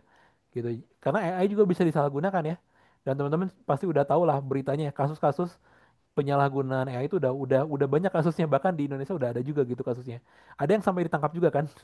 Jadi ya apa ya maksudnya harus diajarkan gitu ya. Jangan sampai si teknologinya digunakan secara babi buta gitu ya. Jadi harus kita kenalkan resikonya juga. Selain manfaat, kita kenalkan resikonya juga. Seperti itu. Terus juga kita dorong siswa untuk merefleksikan dampak sosialnya ya dan ekologisnya. Jadi sebelum mereka bisa nerapin, kita dampaknya apa gitu ya, secara sosial dan ekologis. Terus keamanan dan privacy gitu ya. Ini juga penting. Kita kenalin resiko data breach ya. Pentingnya data dalam praktik keamanan dasar ya, kayak misalkan enkripsi, sederhana kontrol akses gitu ya. Minimal lah ya, minimal apa namanya? Dia tahu kalau misalkan ngeklik link yang aneh-aneh itu bisa bahaya loh. Itu juga penting ya. Minimal kita kasih tahu kalau ke dia gitu ya. Kalau dia ngeklik link aneh-aneh yang ada di internet itu bisa bahaya gitu ya. Terus juga kita juga dan sekarang juga banyak apa ya istilahnya penipuan-penipuan yang dibikinnya tuh pakai AI loh. Kayak dia suaranya dari AI gitu. Ininya bikin video bisa aja tuh kita ngirim nanti ada yang tiba-tiba ngirim video kecelakaan atau apa tapi dibikin pakai AI itu bisa aja kan. Jadi ini kita juga harus kenalin. Kemudian kalau dari sisi teknisnya kan sekarang rata-rata anak sekolah tuh udah pada pasang apa ya? Udah pada punya smartphone ya. Mereka udah pada punya smartphone khusus untuk yang di perkotaan gitu ya. Mereka sudah punya pegang smartphone sendiri gitu ya. Bahkan anak SD sendiri mereka udah punya gitu ya. Nah itu ya mereka harus kita ajarkan dampak penggunaan data pribadi gitu ya tanpa izin. Kita juga harus ajarkan kalau kalau misalkan mereka apa tuh selfie selfie gitu ya, bikin video, bikin foto, bikin ngupload foto ke internet, bikin video joget-joget segala macam ya, itu ada dampaknya loh. Nanti orang bisa aja ngambil datanya kemudian diapa-apakan datanya itu bisa aja gitu ya. Jadi itu juga harus harus diajarkan juga gitu ya seperti itu. Kemudian berikut ke dampak sosial dan ekonomi gitu ya. Kita kasih pemahaman bahwa AI itu bisa menggantikan pekerjaan manusia ya. Kita kasih tahu bahwa AI itu bisa menggantikan pekerjaan manusia ya. Jadi kita jangan jangan apa ya istilahnya jangan selalu optimis gitu ya. AI itu bisa loh, bisa sampai menggantikan pekerjaan manusia setidaknya yang dulunya lapangan kerja itu banyak sekarang jadi dikit gitu ya karena ada teknologi yang memudahkan. Makanya pentingnya untuk reskilling dan upskilling gitu ya. Penting untuk kita nambah skill, nambah kemampuan, menambah keterampilan itu penting gitu ya bagi kita seperti itu. Kemudian juga dorong kesadaran antara digital civility ya kayak menghindari hoax gitu ya, perilaku asosiatif di media sosial dan sebagainya. Itu juga harus kita kasih tahu juga ke anak gitu ya, seperti itu. Jadi jangan cuma ngajarin how to ya, gimana caranya bikin video pakai AI, gimana caranya ngoding, tapi juga harus ke etikanya, ke dampaknya juga kita kenalin seperti itu. Oke, mungkin itu aja. Sebelum demo, mungkin silakan kalau ada mau bertanya. Sambil saya coba lihat di. Oke, mungkin yang respon dulu silakan. Pak Aswiandi ya, silakan, boleh. Terima kasih Mas Ajang. Ya, silakan, Mbak. Kebetulan memang saya selama ini mengajar robotik di SD, MI, Madrasah Ibtidaiyah ya, setara SD. Hmm. Dan saya sendiri aslinya memang bukan punya basic robotik. Hmm. Saya sarjana sastra Inggris. Oke. Tapi penting sih waktu kita ikut seminar Apis Engine itu ya Mas ya. Inggris Ah. semua, internasional kan. Jadi waktu saya udah mengajar ini udah berjalan 3 tahun. Eh, Hmm. Awalnya itu kami buat pelajarannya itu adalah di muatan lokal gitu. Kan Hmm. berarti ada nilai gitu kan. Betul. Nah, di muatan lokal ini tidak efektif. Kemudian saya konsul ke yayasan sekolah supaya dijadikan eskul saja. Nah, kalau memang program ini dibuat pemerintah untuk ke semua sekolah, memang pastinya nggak mendukung gitu. Karena di sekolah ini kebetulan sudah mendukung internetnya, komputernya semua itu aja SDM-nya belum bisa. Artinya gini, tidak semua siswa mau gitu. Hmm. Apalagi kalau dibuat satu program itu untuk seluruh Indonesia kan, semua mengikuti belajar coding ini belum Hmm. tentu pasti mau. Nah, setelah dirubah menjadi eskul, kan jadi yang berminat saja yang masuk gitu kan, karena ada Nah, beberapa betul. eskul di situ. Jadi yang berminat saja masuk ke situ, efektif belajarnya. Oh. Nah, jadi alhamdulillah waktu dibuat di Expo itu berhasil dan anak-anak memang sudah saya ajarkan ngoding, Mas. Cuman ngodingnya itu menggunakan kali itu kan kita pakai Scratch kan. Kita Hmm. menggunakan pakai Tinkercad kan sama karena programnya Ah, kan blok oke. semua. Jadi Hmm. program blok itu kan coding blok itu kan hanya untuk anak umur 6 sampai 18 tahun gitu yang efektif Hmm. kan. Jadi aktif. Anak-anak ngerti. Kemudian dari situ kan dari Tinkercad itu kan bisa langsung dipilih coding plus teks gitu kan. Nah, Hmm. jadi bisa di-copy dipindahkan ke Arduino IDE. Berhasil mereka. Jadi udah bisa dilepas buat ini contohnya Smart Dustbin itu buat sendiri. Kemudian yang eh, ada beberapa lah saya ambil referensinya dari luar. Hmm. Biasanya YouTube-YouTube dari India tuh. Cuman kan bahasa Inggris mereka. Jadi saya paham di situ saya aplikasikan karena kalau untuk YouTube Indonesia saya lihat yang untuk menggunakan coding teks dari Tinkercad itu memang minim. Makanya pernah dulu tuh saya bilang sama Mas Ajang, Mas, buatlah seminar webinar gini tapi yang pakai eh, apa namanya Tinkercad atau apa yang pakai Hmm. blok kalau pakai Walkly, wah udah pasti nggak bisa anak-anak itu gitu. Oh Nah, iya, itu betul. nah, jadi kalau menurut saya pasti memang tadi Mas yang bilang itu nggak akan nyampe ke seluruh Indonesia, nggak akan bisa lah artinya diterima. Ini menurut pendapat saya gitu, menurut pendapat Hmm. saya. Karena kalau semua sekolah diterapkan, saya yakin walaupun nanti sudah dipenuhi perangkatnya, sarana-sarananya, belum tentu SDM-nya mampu, Mas. Nah, terima kasih. Iya, betul. Siap. Terima kasih Mas atas masukannya. Ya betul sih. Jadi eskul tuh yang paling ini ya, karena eskul tuh kan udah pasti anaknya minat gitu ya. Anaknya minat dan kalau misalkan kita ke intra tuh belum tentu anaknya minat ya. Bisa aja ada anak yang terpaksa untuk belajar pada dasarnya. Jadi bagus sih. Makasih Mas untuk ininya, untuk masukannya. Sama-sama, Mas. Oke, lanjut ke Mas Muhammad Ihsan ya. Silakan Mas. Assalamualaikum warahmatullahi wabarakatuh. Waalaikumsalam. Suaranya di sini agak kecil ya. Oh iya, sekarang gimana? Jelas? Nah, lumayan lumayan. Oke. Oke. Terima kasih atas kesempatannya. Eh, Terus terang ini hal-hal yang saya tunggu-tunggu ya. Saya tuh pengen banget gitu sharing gitu di komunitas gitu yang memiliki pemikiran yang sama, yang pengen sama-sama ngembangin teknologi, tapi gak ada gitu. Nah, dengan adanya ini, ya mudah-mudahan ini kita bisa berkolaborasi gitu, bikin sesuatu untuk menciptakan produk atau apa teknologi yang bisa membantu masyarakat Indonesia gitu. Nah, saya mencatat tadi poin-poin yang disampaikan tadi ya, dari mulai tantangan masa kini ya, memang tidak bisa dipungkiri, memang teknologi kita itu tidak merata gitu ya di semua daerah itu. Tapi memang bisa disiasati dengan itu tadi pembelajaran computational thinking unplugged ya, itu Hmm, sangat membantu sebetulnya. Jadi sebetulnya nggak harus dengan komputer juga sih, dengan tanpa komputer pun bisa. Misalnya anak-anak itu suruh menyelesaikan soal-soal berpikir komputasional kayak Bebras gitu ya. Kan hmm, Bebras itu udah ada jenjangnya juga kan ya, dari mulai bahkan TK juga ada ya, TK, SD, SMP, SMA gitu. Dan itu hmm, bisa apa namanya menstimulasi anak-anak untuk supaya bisa memecahkan masalah gitu. Nah, betul. mungkin itu ya untuk mensiasatinya gitu ya. Nah, terus sebetulnya kan dengan pembelajaran coding saat ini tuh yang dimulai dari sejak SD itu sebetulnya bisa relevan sih gitu ya.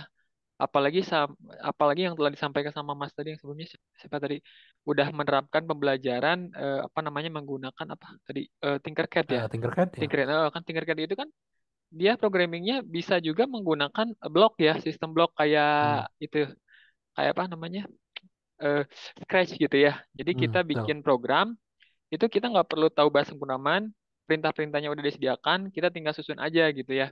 Nah itu jadi relevan buat anak SD buat belajar programming karena sebetulnya apa namanya perintah-perintahnya udah ada, tinggal disusun aja gitu ya. Yang penting anaknya udah bisa belajar baca tuh, itu pondasinya. Karena harus bisa Betul. belajar baca, dan bisa diterjemahkan ke dalam bahasa Indonesia juga gitu kan ya. Betul, bisa. Perintah-perintahnya itu Hmm. gitu. Terus, nah jadi sekarang itu gimana caranya memanfaatkan apa namanya teknologi itu supaya tepat guna gitu. Sebetulnya ketika komputer Hmm. nggak ada, tapi kan semuanya pada punya smartphone ya, pada pada punya Hmm. smartphone gitu dan smartphone itu kemampuannya udah setara dengan komputer juga gitu kan udah bisa Hmm. multitasking dan sebagainya gitu ya itu juga bisa dimanfaatkan cuman masalahnya itu untuk anak-anak seusia SD itu apakah bisa mereka memanfaatkan smartphone itu untuk hal-hal positif untuk bikin program untuk eh, hal-hal yang produktif gitu ya yang saya khawatirkan itu adalah justru malah sebaliknya itu aja sih sebetulnya yang jadi kekhawatiran saya tuh kalau kalau sebetulnya itu tuh bisa digunakan dengan apa Hmm. namanya kalau misalkan dengan baik itu bisa bermanfaat gitu. Cuman kalau misalkan gunakan untuk main game dan sebagainya eh, bukan bikin game ya tapi main game karena beda gitu ya. Kalau bikin game ya bagus lah alhamdulillah gitu. Tapi Hmm. kalau misalkan malah main game sampai lupa waktu, nah itu gak masalah juga gitu ya. eh Terus tadi dengan adanya block clip programming itu kan programnya jadi lebih sederhana gitu. Terus Hmm. saya juga tadi menyimak poin tentang machine learning ya, machine Hmm. learning. Nah, eh saya tuh sebetulnya udah pernah belajar tuh machine learning gitu di pelatihan apa tuh ya pernah waktu itu. Tapi sampai sekarang saya belum ngerti banget sih gitu ya, belum ngerti banget. Pernah bikin program waktu itu, bikin machine learning, bikin apa AI waktu itu Hmm. di Python gitu ya.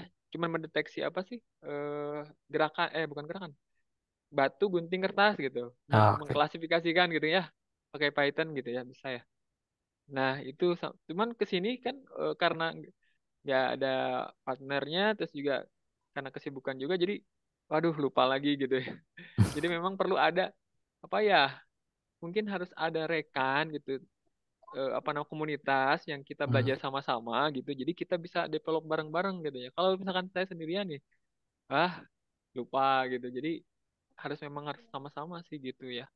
Oke. Terus apa namanya? Ini yang tadi ya pembelajaran dari mulai SD, SMP, SMA gitu. Itu kan pembelajaran yang berkesinambungan ya seharusnya gitu ya. Hmm. Nah, yang saya temukan di lapangan gitu. Saya kan ngajar di SMA nih, ngajar di Hmm. SMA. Banyak yang siswa itu dia saya siap mau ngajarin materi untuk materi SMA, tapi kenyataannya belum siap gitu. Masih Hmm. masih ada learning loss waktu di SMP-nya gitu. Mungkin di SMP-nya belum belum belajar mengenai teknologi. Jadi otomatis kan saya harus ngulang lagi materi yang Hmm. SMP gitu ya. Ya begitu pun mungkin sebaliknya. Ketika SMP nih mau ngajarin materi yang SMP, tapi karena di SD-nya tidak dapat gitu. Jadi harus ngulang lagi. Jadi apa ya pembelajaran jadinya mundur gitu. Gitu. Saya yang temukan seperti itu gitu. Jadi nah memang harus harus kolaborasi sih. Jadi harus ada apa namanya wadah gitu dari mulai jenjang SD, SMP, SMA gitu. Jadi sinkron gitu pembelajarannya gitu. Gitu sih. Terus ya itu tadi sih kalau saya sih ini dengan adanya pembelajaran coding dan AI bagus sih gitu ya. Cuman apa ya kita memang harus kerjasama mungkin ya harus sama-sama bareng-bareng gitu ya. Jangan hanya antar jenjang aja misalkan SMA aja gitu ya Hmm. dengan SMP juga dengan SD karena kan ini pembelajaran yang berkesinambungan gitu ya Ya, betul. seperti itu sih Terus apalagi nih saya tuh. Nah, yang terakhir itu penting banget tuh, etika dan tanggung jawab. Jangan ngajarin cuman how to aja gitu, tapi Hmm. memang harus gimana caranya dia itu menggunakan AI itu untuk hal yang sebagaimana mestinya gitu, untuk meningkatkan produktivitas.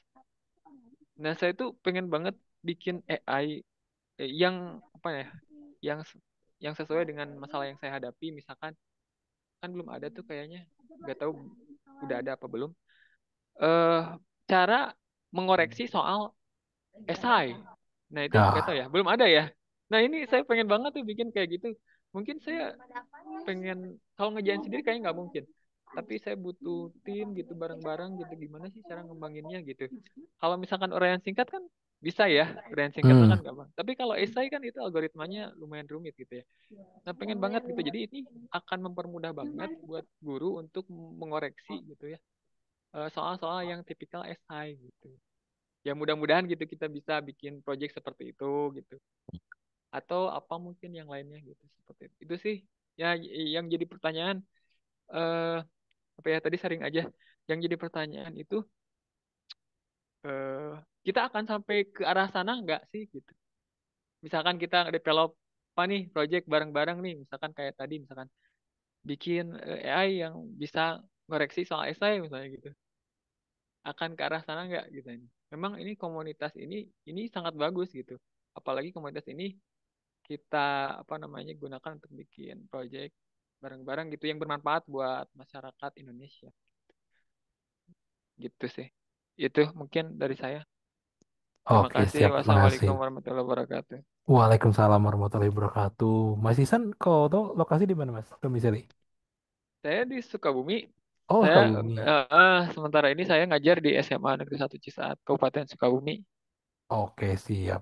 Nanti kita Hmm. sebenarnya kita ada Teknopasi, Mas. Teknopasi itu ya lembaga yang mewadahin yang seperti ini gitu ya, kegiatan seperti ini.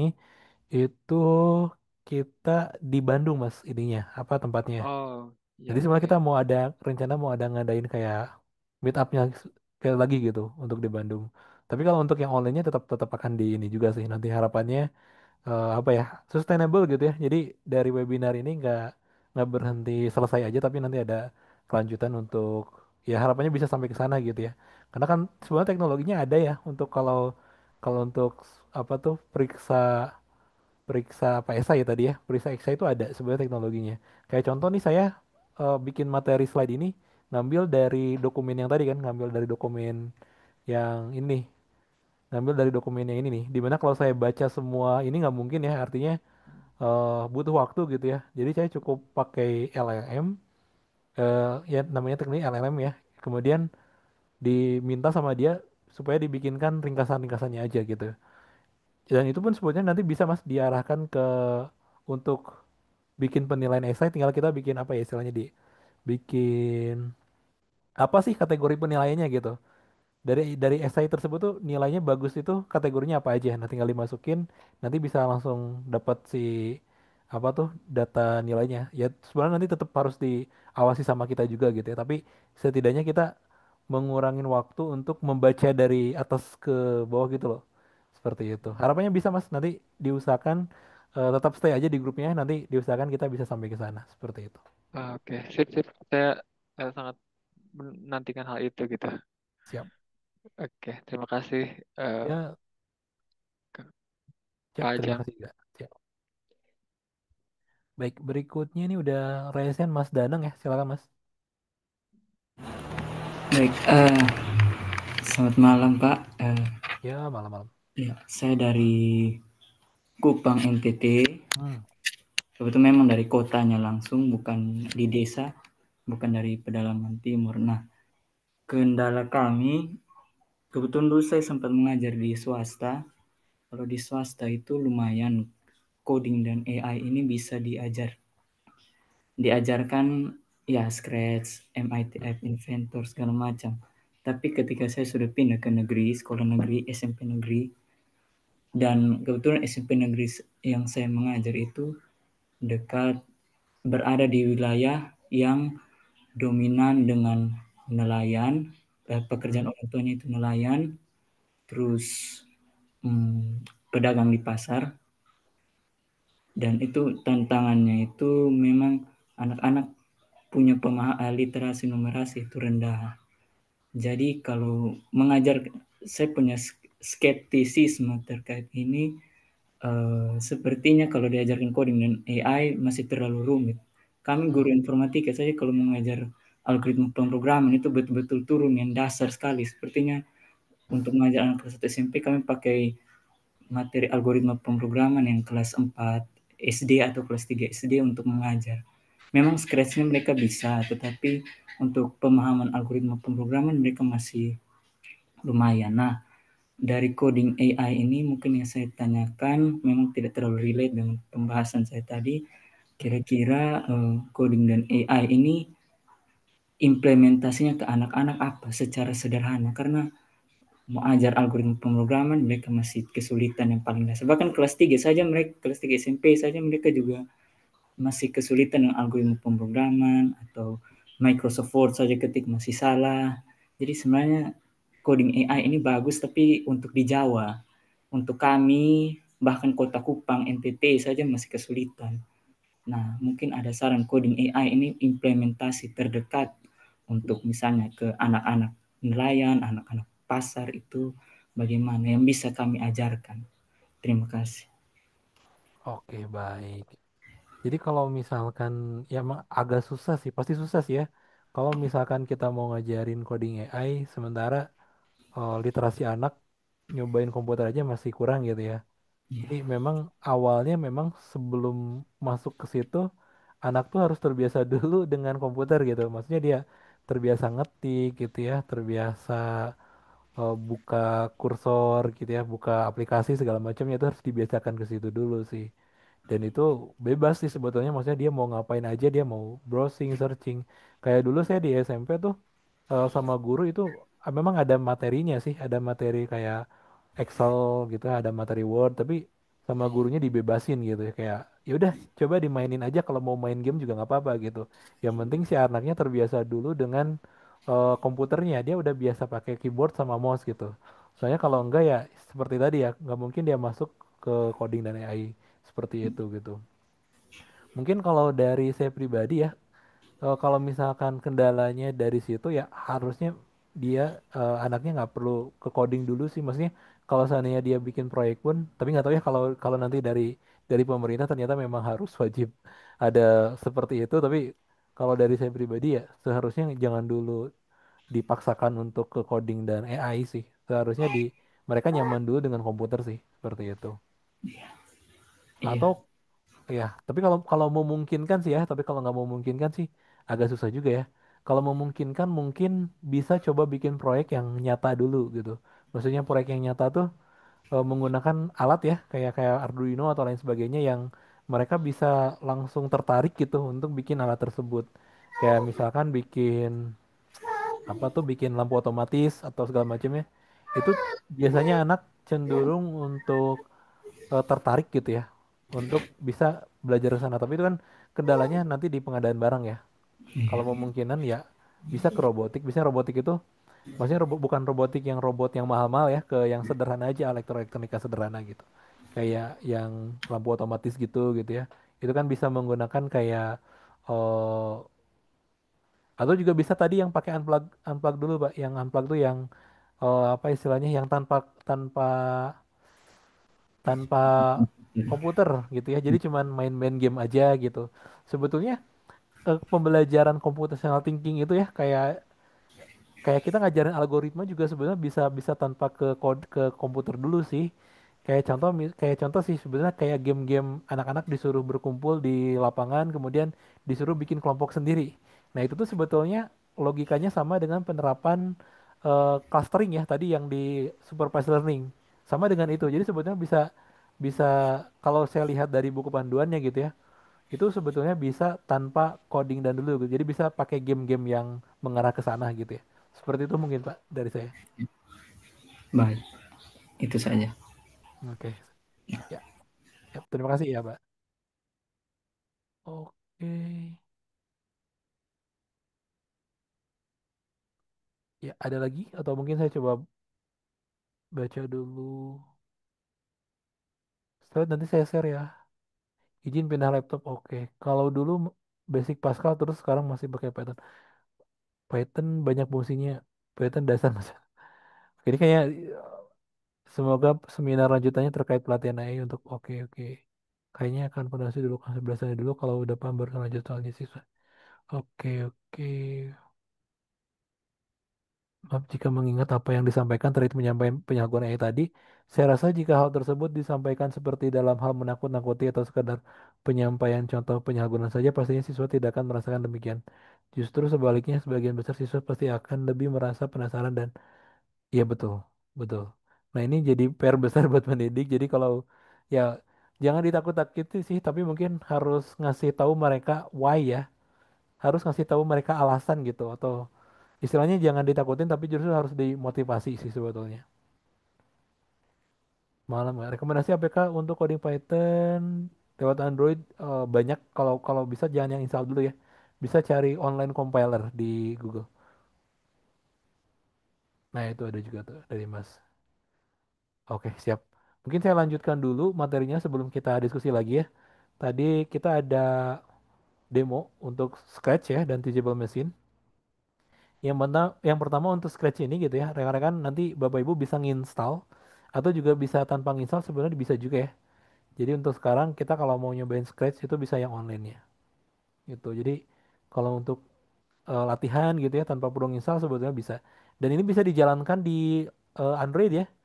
Jadi di Android silahkan cari ke Google Scratch aja gitu. Itu bisa jalan di Android juga. Nah, di sini perlu diketahui ya, Scratch itu bukan ecek-ecek ya sebetulnya. Jadi dia itu digunakan di Harvard bahkan. Jadi untuk mahasiswa Harvard yang mereka belajar programming itu awal mulanya dari Scratch dulu gitu. Jadi sebelum mereka belajar ke programming tekstual gitu ya, ke programming yang pakai teks, itu mereka belajar Scratch-nya dulu. Jadi kalau ini diajarkan ke SD, SMP atau SMA juga nggak masalah gitu ya. Karena bahkan di universitas besar yang ada di Harvard gitu ya yang ada di ini kan Harvard tuh universitas gede ya bukan main-main gitu ya. Mereka mengajarkan dulu Scratch gitu ya untuk pengenalan pemrogramannya gitu ya seperti itu. Untuk subjek computer science. Dan bahkan ini sebetulnya kita bisa ikut ya. Maksudnya kita bisa belajar juga. Bisa ikut belajar cuman ini dalam bahasa Inggris gitu ya. Seperti itu. Nah, ini contoh Scratch seperti ini. Ini untuk yang versi baru tuh sebenarnya ada tutorialnya juga ya. Cuman ini dalam dalam bahasa Inggris sih. Gitu. Jadi ini sebenarnya cukup simpel Scratch itu. Jadi ada bagian-bagian yang, nah di sini ada coding ya, ada coding yang sebenarnya kita tinggal tarik-tarik aja ya, kita tinggal tarik-tarik aja. Kemudian kita ada karakter, biasanya ada karakter seperti ini gitu ya. Terus ada juga suara, nanti bisa ditambahin gitu ya suaranya, seperti itu. Nah terus bagian sini itu adalah bagian area ya, area di mana karakter kita nanti mau diapakan gitu ya. Nah karakter kita itu nantinya bisa di coding di sini gitu. Kayak dia misalkan mau maju atau mau ngapain itu berdasarkan di sini tergantungnya di sini gitu. Ya ini mungkin saya sedikit demo aja ya. Terus di bagian sini itu kalau kita mau nambahin karakter lain gitu ya, karakter lain yang mau kita tambahin nanti bisa dimasukkan ke sini. Nah untuk bikin logic yang sederhana itu kan coding itu bisa by trigger ya. Misalkan kita mencet ini gitu ya, atau kita mencet space yang ada di keyboard kita. Nah itu berdasarkan trigger. Nah trigger yang ada di Scratch itu ada yang namanya event ya. Ada yang namanya events. Nah event ini adalah si karakter ini akan melakukan aksi tergantung dari eventnya gitu ya. Kayak misalkan kita mencet eh, bendera ini gitu, kita mau ngapain gitu. Sebagai contoh misalkan kita mencet bendera ini, terus kita mau melakukan motion, motion itu gerakan ya. Misalkan mau gerak 10 step gitu ya. Nah tinggal pencet, tuh karakternya kan gerak 10 step gitu ya. Nah sebenarnya bisa diajarkan dari yang sederhana gitu dulu gitu ya. Terus ya ini ada banyak juga ya. Bahkan dia bisa turn turn juga ya.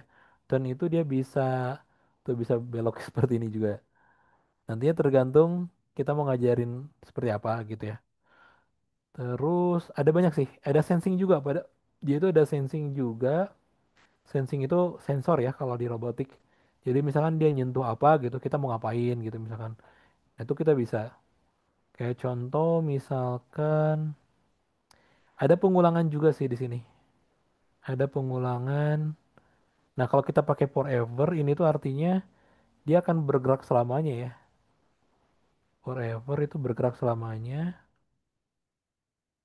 Nih kalau kita jalanin, ya dia bergerak selamanya tuh dia. Entah kemana sekarang dia. Kayak gitu. Nah, terus ada juga yang nantinya ada operator, ada variabel. Jadi ini udah mencakup semuanya sebetulnya. Jadi untuk orang yang baru belajar atau untuk anak yang baru belajar programming tuh kita harus mengenalkan dia itu dasar-dasar dari pemrograman itu sendiri gitu ya. Kayak contoh di pemrograman tuh ada logika tadi ya. Ada logika, ada pengulangan, ada operator gitu ya dan lain sebagainya. Nah, minimal semuanya itu udah diajarkan gitu. Dan nanti kalau dia mau lanjut, nah seperti tadi Pak eh, seperti kata yang dibilang Mas Isan gitu ya, itu berkelanjutan gitu ya, berkesinambungan. Jadi kalau dari SD misalkan dia udah belajar ini, dia kan udah ngerti tuh ya, si anak itu dia udah ngerti, oke ini di pemrograman tuh ada operator, di pemrograman itu ada eh, kontrol gitu ya, ada variabel, ada motion dan lain sebagainya. Motion mungkin nggak ada ya, mungkin yang standar ya ada pengulangan gitu ya dan lain sebagainya, ada if, ada kondisional, ada logika if gitu ya. Nah itu nantinya kan tinggal tinggal lanjut ke ketika dia mau lanjut ke bahasa lain misalkan bahasa Python, itu nggak susah buat dia gitu ya, seperti itu. Dan di Scratch ini gampang gitu ya, di Scratch itu artinya paling mudah untuk kita ajarkan terlebih dahulu ke anak gitu ya, seperti itu. Bisa mulai dari SD kok ya, bisa mulai diajarkan dari SD. Dan kalau nggak salah tuh Scratch itu ada yang versi mobilenya juga. Jadi kalau misalkan terkendala sama komputer ya atau sama lab, tapi anaknya misalkan punya punya HP gitu ya, ya mungkin bisa coba diarahkan untuk dia install Scratch untuk Android gitu ya, atau Scratch untuk iPhone. Nah ada, dia punya Scratch untuk Android juga gitu ya. Jadi nanti dia bisa belajar menggunakan aplikasi Android punya dia sendiri gitu ya, atau handphone Android atau iPhone punya dia sendiri gitu ya. Kayak gitu. Bisa mulai dari situ dulu. Walaupun untuk SD seperti yang tadi panduan sebetulnya nggak perlu ke coding dulu ya, seperti itu. Oke, itu yang Scratch ya. Scratch itu kurang lebih seperti itu. Nah, berikutnya adalah yang teachable machine. Jadi, teachable machine ini cara yang paling gampang gitu ya untuk mengenalkan machine learning gitu ya. Karena kita udah bisa melakukan apa yang namanya proses di mana keseluruhan machine learning itu dijalankan gitu ya. Nah, ini saya coba get started dulu ya. Misalkan nih di sini kita mau klasifikasi image ya. Kita pakai yang ini aja ya, yang standar model. Nah, di mana di sini tuh kita sebetulnya bisa, oh coba kamera saya matiin dulu ya. Di sini tuh kita bisa mulai dari eh, ngelatih data ya. Kita bisa mulai dari ngelatih data dulu, kemudian kita bisa melakukan labeling ya, labeling, ngasih label. Kemudian bisa melakukan training dan langsung bisa uji coba gitu, evaluasi. Jadi kurang lebih di proyek di Teachable Machine itu kita udah bisa melakukan yang tadi tuh, yang tiga komponen utama tuh. Tiga komponen utama, mana mana mana. Nah, kita sudah bisa melakukan ini semua. Data pelabelan kita bisa lakukan ini. Kita coba melakukan data dan pelabelan ya. Di sini saya coba menggunakan webcam ya. Oh, webcamnya pakai yang ini. Bentar, webcamnya bukan yang ini. Coba saya ganti dulu. Webcamnya, tuh coba saya refresh dulu. Ini harus pakai iri. Ini udah sih, bentar.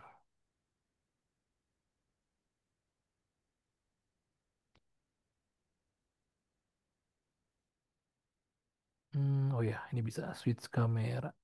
Nah, gini ya. Nih, misalnya kita mau melakukan labeling ya. Contoh mungkin saya di sini ada, saya mau bikin kelas gunting ya. Kelas gunting. Ini namanya kita nyebutnya pelabelan ya. Kelas gunting. Misalkan di sini saya mau ngenalin gunting gitu ya ke mesinnya. Saya mau bikin data dulu nih. Bikin data dulu. Nah, ini ada beberapa gunting gitu seperti ini ya. Ini kita ngenalin gunting ya. Kita bikin data ngenalin gunting seperti ini. Nah, kita udah dapat tuh ya data gunting. Kemudian kita mau bikin untuk kelas yang lain ya. Misalkan kita bikin kelas apa lagi ya? Misalkan di sini saya ada Lego ya. Ada Lego yang seperti ini nih. Mungkin kita tulis kelas Lego. Ini pakai webcam juga. Ini datanya 99 ya. Saya coba samakan juga ya yang ini. Yang kelas kedua saya coba samakan juga pakai Lego. Ini Lego how to record nih. Ini 99 juga di data yang berbeda ya. Oh ini kebanyakan nih. Ya udah nggak apa-apa. Kita tambahin kelas lagi misalkan. Misalkan kelas kedua ini background ya. Background tuh artinya kita nggak ngapa-ngapain gitu ya. Nggak ada apa-apa gitu. Cuman background ini aja. Nah ini pakai webcam. Tinggal ke Iron webcam di hold to record. Ya udah gini aja background ya.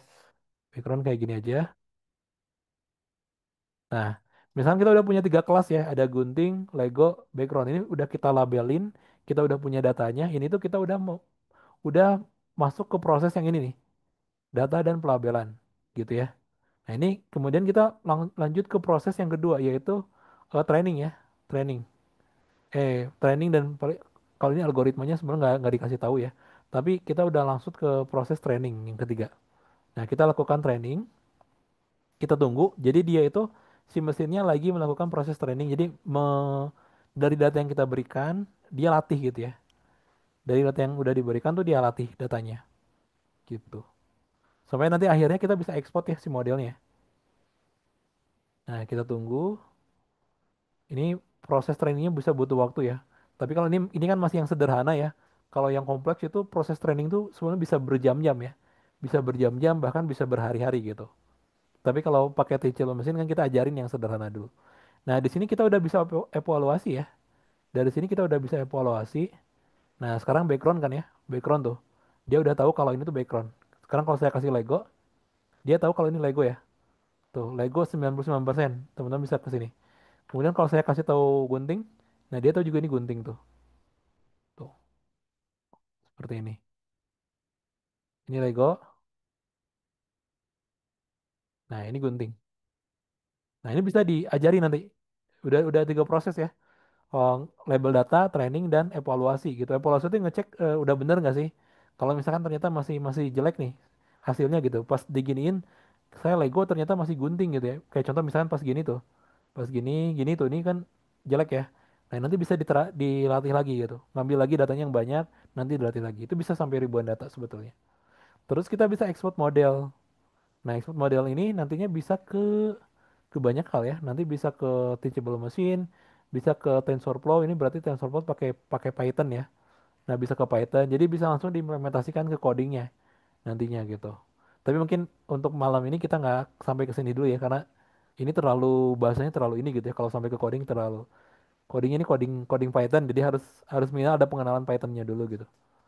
Tapi bisa ke TensorFlow Lite juga ya. TensorFlow itu ke Android nantinya ke aplikasi Android bisa gitu. Jadi teachable machine ini rekan-rekan Bapak Ibu nanti bisa terapin gitu ya, bisa diajarkan sampai nanti untuk SMA sebetulnya bisa penerapan ke bikin satu produk itu dia bisa gitu ya. Bikin satu produk dari kayak contoh mungkin klasifikasi. Kalau dulu kan zaman COVID bisa apa tuh pakai masker atau nggak pakai masker itu bisa dari sini nantinya. Seperti itu. Bahkan udah udah dikasih contoh coding juga kan ya. Jadi lebih enak lagi nantinya gitu. Di JavaScript juga bisa dia nih ada. Kalau mau diimplementasikan ke JavaScript, dia juga nyediain gitu ya. Ada juga yang ke P5JS di sini. P5JS. Nah, ini pakai P5JS juga bisa dia. Gitu. Gitu. Ini yang pakai P5JS ya coba. Kadang error ya. Kalau P5JS kadang error ya.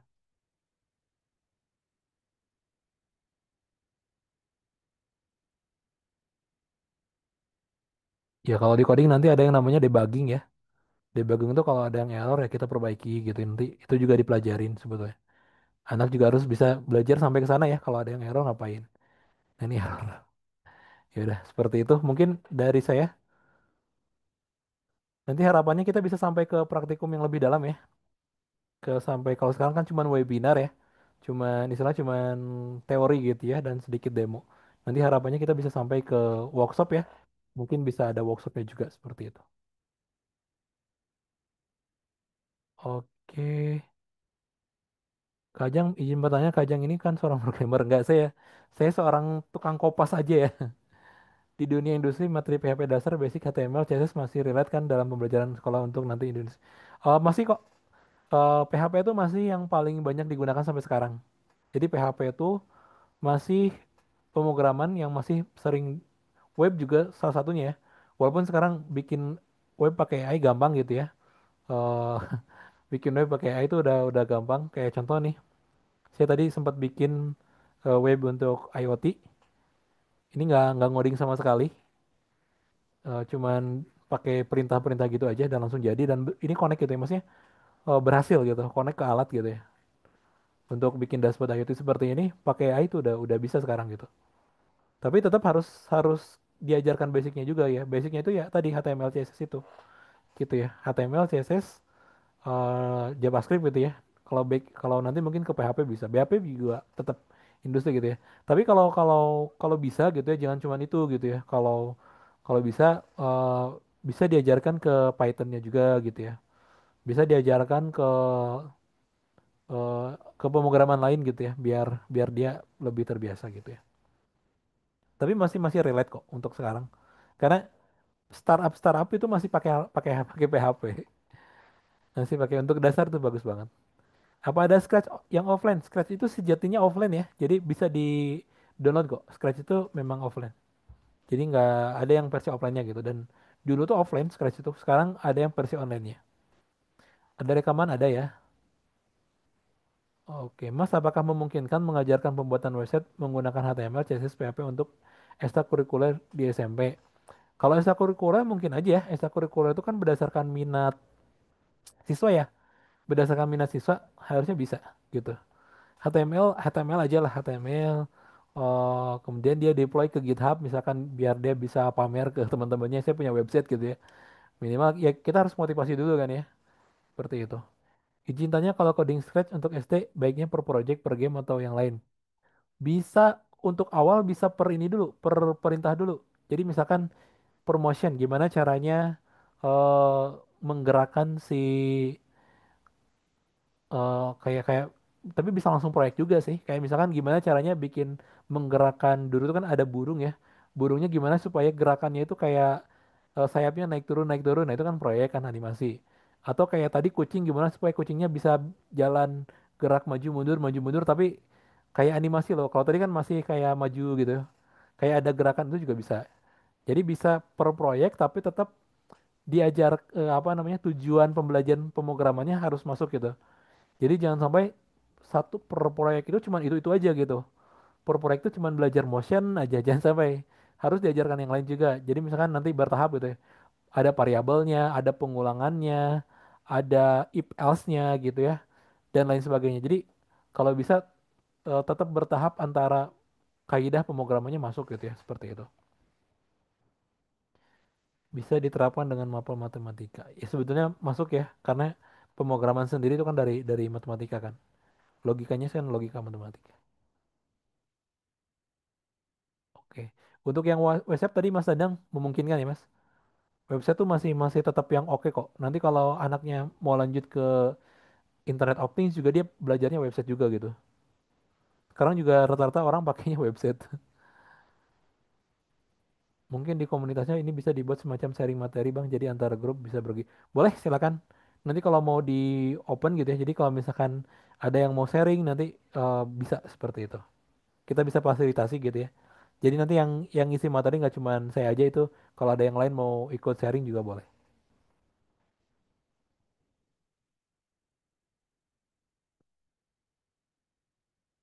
Jangan-jangan yang membuat wacana untuk seluruh Indonesia nggak ngerti coding dan AI ini Mas. Itu saya nggak tahu ya. Ya pada dasarnya coding AI itu nggak cuma sekedar bikin foto video ya, tapi lebih dalam dari itu gitu ya. Jadi harus ada implementasinya ya. Minimal chatbot lah, bikin chatbot gitu atau bikin apa gitu. Walaupun ya itu juga salah satu implementasi ya. Kita bikin video, kita masukkan, kita upload ke YouTube atau ke Instagram, kemudian viral gitu ya. Kemudian kita mendapatkan penghasilan dari situ ya, itu bisa saja gitu. Tapi ada hal lain gitu ya, jangan sampai cuman itu aja gitu ya. Penerapannya ada banyak gitu. Seperti itu. Ada yang lain selain? Ini udah mau jam 10 ya. Misal yang jadi terekam di sekolah itu kurikulum dari pusat atau guru yang buat sendiri. Oh, belum ini ya, belum belum ada sosialisasi ya ke ini ke sekolah-sekolah atau ke guru. Belum ada sosialisasinya. Soalnya kalau saya bukan pengajar sih. Oh, belum. Belum bang, baru nih, Belum ya? baru fasil-fasil aja kayak. Oke oke. Ya nanti sebetulnya kalau yang fixnya itu kan ini sebenarnya udah ada panduan nih dari naskah ini. Tadi teman-teman kalau butuh, oh ya ini untuk ininya saya share aja. Nanti juga saya share sebetulnya di grup PDF-nya. Ini tapi kalau mau langsung pakai link boleh nih. Siapa tahu mau dijadiin materi buat di sekolah juga boleh silakan. Dibikin copy ulang aja nggak apa-apa. Dibikin copy ulang gitu ya terus diganti nama saya juga nggak apa-apa. Bebas kalau mau dipakai buat belajar lagi. Itu buku kecerdasan artificial. Kecerdasan artificial udah ada sih. Kalau bukunya udah ada. Nah ini naskah akademiknya udah ada ini. Nih saya kirimkan linknya.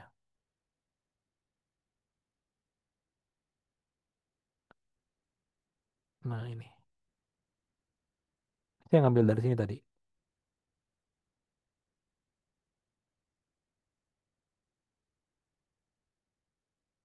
Oh ya belum masih pasil. Oke oke. Untuk Kemendag malah belum ada gerakan sama sekali. Oke oke. Kemendag itu berarti ini ya MA ya. Emang ini ya beda ya. Ya ini juga sih sayang juga ya. MA tuh beda apa? Beda beda pengaturan ya. Kemendikbud kan untuk SMP, SMA, SD, MA, MA, MI, MTS itu sama Kemenag di ininya. Oke, siap sama-sama. Oke, ada lagi atau cukup? Cukup mungkin ya. Nanti kita dengar isu-isu pelatihan nanti sudah ditentukan dari pusat. Oh, oke. Mantap sih sebetulnya kalau kalau ada pelatihannya dari pusat harusnya enak ya.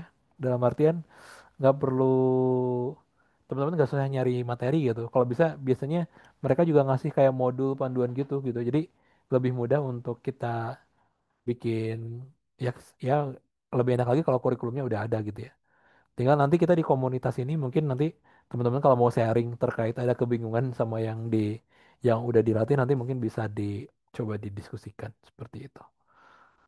Oke, mungkin itu aja mungkin dari saya untuk sertifikat sebetulnya kalau yang tadi udah sebelumnya udah daftar ya, itu seharusnya nanti dapat sertifikat ya sedang dibikinkan seperti itu. Oke, siap. Oke. Oke, di grup sebisa mungkin jangan jangan keluar ya. Kalau bisa jangan keluar, tetap stay di grup karena nanti kita bisa diskusi lebih lanjut di grup ya. Termasuk tadi juga kalau misalkan Bapak Ibu di sini ada yang mau sharing juga gitu ya.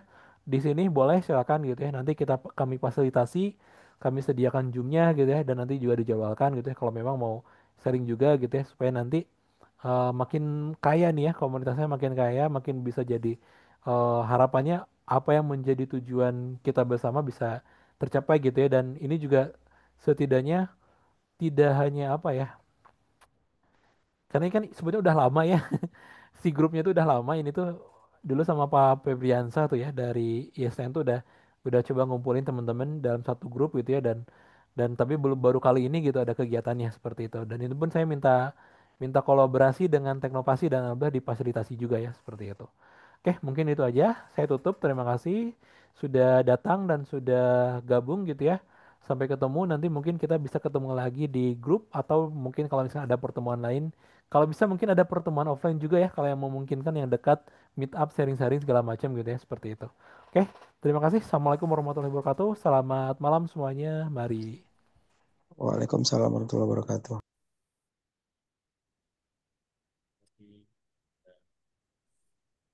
Waalaikumsalam warahmatullahi wabarakatuh. Yuk, mari semuanya. Makasih juga, mari.